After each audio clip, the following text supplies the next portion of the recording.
Uh, okay, welcome, ladies and gentlemen, girls and boys. This is very interesting, and welcome to this talk on startup ecosystem. So let's talk about this exciting world of startups. What really is startup? Why is this buzz around it? Why is government allocating so much of funds? That's because startups are creating a wave of disruption. India has now created 44 unicorns in 2021 versus 42 in China. So for the first time in history, we've surpassed China. And that's a great achievement, guys. India has now moved to the third place after the US and China in terms of total number of unicorns. It's a clear sign of value creation. Startups getting listed. We've seen last year, a lot of startups got listed. Never before our regulators allowed startups to list. This is the first time that has happened. VC exits. We've seen investors getting good exits, getting very nice exits in terms of billions of dollars in 2021. We've seen 400 billions of valuation across 50,000 startups in India. It's a burgeoning ecosystem driving a unique convergence of broad-based socioeconomic growth in India today. Let's see some of the current trends. Digital platforms, you've seen so many of them, Zomato, Swiggy, all of them. They're emerging to address the universe of consumer needs. Half of all India startups today belong to these 5 top sectors: enterprise tech, retail tech, health tech, BFSI, and nonetheless, ed tech. The key emerging themes, there are a lot of these themes that VCs, investors work on. They become big only after a while. But these themes are emerging, like online B2B marketplace, enterprise SaaS, upskilling, space tech. It just reminds me of a decade back, like it was in the US about a decade back. The startup ecosystem in India is now growing exponentially, and it will create enormous wealth for investors and founders alike. So, any new company is not a startup. Venture funds invest in startups because they are investable. And when we say investable, these companies keep growing, right? You must be seeing a lot of businesses which keep having good revenues and good profits, but they're not really growing exponentially. And that's why funds don't invest in these startups. These are investable funds that come into a growing startup. You've got to keep scaling. And that's why an investor will be interested in investing in you. That's the difference between venture investable startups, and we call them living dead. Profitable, but living dead businesses. Funds are not interested in putting in living dead businesses. Again, how to really turn into an idea to a business? When you formed an idea, you want to make it into a business. How do you do that? It's pretty tricky. Not many founders have an idea of how to convert idea into a business. It's incredibly hard to translate that thing. You've got to align a lot of people. Those who you want to be part of your team, you've got to convince your partners, your co-founders, your investors, your customers whom you're going to sell the service or the product. You've got to align them to your vision. Only then can a business emerge out of an idea. Let's see how we really validate founders' ideas. When we look at founders, when we look at these early stage startups, you must be curious, what do we really look at it? And these are the 4 things typically that it ends up into. First, is it really durable, or is it just a fad? Is it really going to be there for a while? Is it sustainable? Second, is it timely? Sometimes ideas which are ahead of time often fail. And that's exactly what happens to most of them. And you've got to think, is the time come for your startup? Is it really going to take off from here? That's the point that investors want to invest into. Is it really attractive? Does it have an ROI, right? Return on investment. Always understand, people who invest want a return. So is it really going to give them that return? And does it really add value to all the stakeholders? Your customers, your vendors, is it really creating value across the value chain? Unless that happens, the validation would not happen for a founder's idea. I'll just take a pause back and discuss with you how 100x was born. And it's a very interesting story. When we were launching 100x back in 2019, we saw a couple of problems. And remember, guys, when you're starting up, anybody who's starting up should start with just one or two problems. Don't try to solve too many problems. And we saw this in the startup ecosystem, that the first problem that we saw was everybody wanted to fund a successful business idea. Somebody who's already grown for a while, because they wanted to take the risk, but not that much risk. Nobody wanted to fund bootstrap founders. The founders who have just hit upon an idea and want funds to scale, want funds to test their product out. Nobody was ready to fund them. That was the problem. And we launched 100x with a sole vision of supporting bootstrap founders and helping them create investable businesses. That's very important. We saw another problem. The other problem was that the funding used to take forever. The founders were typically not really understanding the terms, the complex agreements, and funding was a long drawn process. It was very hard. And we then launched a simple product, which was an ICO. And I firmly believe that today we are a 3 trillion economy. To be able to become a 5 trillion economy and become a financial powerhouse, unless more and more early stage startups will get funded, this is going to be difficult. So early stage, more startups need to get funded. So how do you really start up? You've got to really sweat it out. Somebody who sees those success stories and headlines feels that they can do it too. But it's going to take a long time, a lot of effort. And startups teach you frugality. They teach you perseverance. And most of all, it teaches you how to deal with failures. You can't just fail and give it up. You've got to be on and on till you get success. And believe me, the success is very sweet. It's all worth it. Jim Collins wrote a book called Good to Great. Most of you guys would have read it. It always talks about first who, then what. So before you think about an idea, you first find out who all are going to work on this. How do you make the core team, right? And that's very important because you will need a team. You will need somebody to back with. A single founder typically has a difficult journey, and that's why we really advise founders to have a core team formation. Now let's just look at why startups don't get funded. Out of maybe 1,000 startups, 2 get well funded, and they go on to the journey and become a unicorn, or even less than that. Maybe the ratio is not even that. And let's articulate some of the reasons why startups don't get funded. Some people can really argue that, I'm running a good business, why can't I get funded? That's because you can't absorb capital.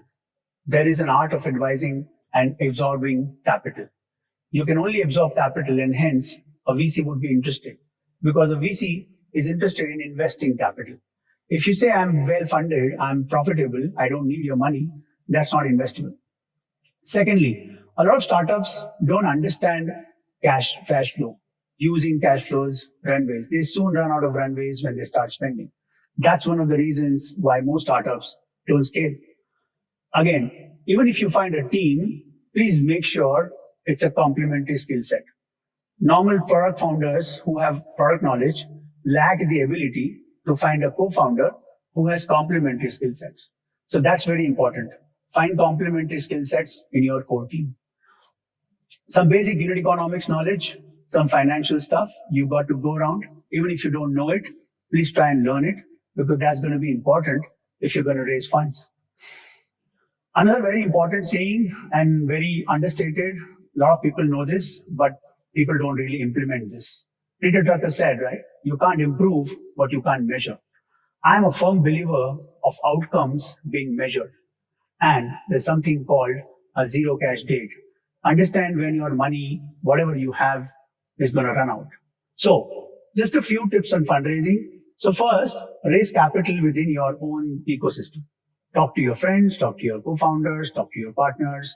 As much fund can be arranged, it'll take you that distance, which you can then show a milestone to an external investor and ask for funds. Do your homework. Before you go to investors, learn what they are doing.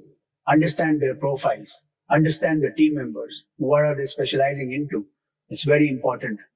Also, go for value-added investors, because there is a concept called smart money versus the dumb money. A smart money will always give you advice, give you networks, give you connections. Again, constant research. Most founders we have seen in my experience is that they have limited knowledge on what their competition is doing, what the peers are doing. A close watch on your peers is very important. And the most important, decide 2 or 3 key things that you will try to focus on. 2 or 3 metrics, and that's all you need. You just focus, keep on improving them, and then you have progress to show. And that's when the investors will start funding you. That's the magic of fundraising. Again, sharp focus. It's very important. Don't get distracted once you've decided, once you've chosen a path. Don't get distracted by what people tell you, and double down on your successes. Whatever little success you've seen, you've experienced, please double down. Whatever works always works in the future. And that's very important. So double down on that. A simple example I'll tell you guys. Instagram, for example, when they launched, they initially started as bourbon. They had their star hero feature, which is photo sharing capability. They just grew on this one feature. They just doubled down on it, created lots of features around that photo sharing. And that's how you see Instagram, right? All of you are on Instagram today. And why is that? Single feature, very important. And a very interesting story before that, I'll tell you, execution is more important than planning. You've often heard this, and it's tougher to execute, but a perfect plan, poorly executed, will fail. However, a lousy plan, well executed, is often successful. So remember that. And if it doesn't work, simple solution is keep working harder. Keep working harder and you will see success. A very interesting story here, and maybe not too many people know about this, about a cloud kitchen startup. It's called Box8. It's got really funded recently and made headlines. But very early on, they started as a Mexican cuisine outfit, right? And they were used to call Poncho Hospitality. Seeing Chipotle's success in the US, they started selling Mexican food. And what happened was they weren't successful. So they pivoted and they then made success and they kept on raising funds. Now they are a cloud kitchen startup, well funded. They've added a lot of stuff on their product side and growing fast. What I'm trying to tell you guys is pivots are very important. When you pivot, you find something catchy and then you hold on to it. That's very important. Coming to fundraising a bit again, understanding the VC mindset, right? What does a VC think when he's talking to you, right? Also understand where they are coming from. VCs have a very different mindset than a founder. They are also working on somebody else's money. They have raised funds and have invested in you. So they have certain return expectations. And that's very important because startups being very highly risky and an illiquid asset class, it's all the more important because investors put faith in founders and that's a huge responsibility. So you always have to try and give your investors a good exit. That's the sign of a true founder. And that's what is very important. And I told you about cap tables earlier, right? What are cap tables? You'll hear this term pretty often in your approach when you start up. It's nothing but what you own in your venture. What is your ownership? That's exactly what cap table means. And with every round of infusion, every round that investor puts money into, your own pie gets shorter. Right? I'll just show you a very simple diagram, a simple graph, which explains this, gives you a little bit of journey ahead of how you should plan. When you start up, founders almost own their entire equity, right? As you keep growing, as you keep raising rounds, grew 2 crores, 20 crores, 50 crores, 100 crores, your pie starts going down. But remember, it's always good to own a small piece of a larger valuation company than to own majority of ownership in a small company. What are you going to do with control and ownership if the value is not there? That's the lesson important. Understand that. And one more story here. Everybody knows about Oyo rooms, right? But very few people know how Ritesh Agarwal actually started off. In 2012, his first funding was just 30 lakhs and he gave away 11% of his equity. The valuation of that company just a decade back was 3 crores. And today It's a $10 billion organization. That's showing you the importance of capital. If he would have thought in 2012, why am I giving 11% for just 30 lakhs? He wouldn't have raised that capital and OU wouldn't have been formed.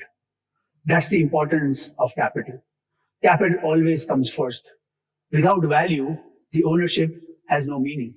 And hence, the first and foremost question for a startup is survival.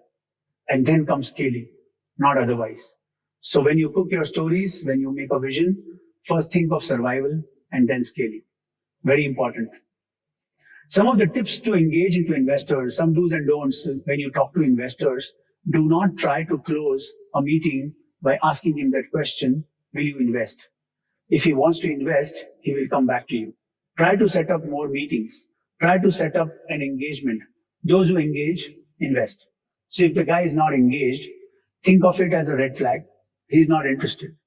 If he's asking more questions, if he's engaging, he's interested. So that's a sign of you progressing in your fundraise. And always respect investors' time. Turnaround time for investors to respond is supposed to be 24 hours, not more. And very important, continue your engagement with those who have not invested. Keep updating them on your progress because at some point they will feel excited. They will come and say, fine, let's invest. That's what is important. Last but not the least, remember guys, startup is not just about valuations. It's about building a product or a service that is 10 times better and 10 times faster than anything else. That's when you have success. Thank you once again for listening to me and having patiently answered. Thanks.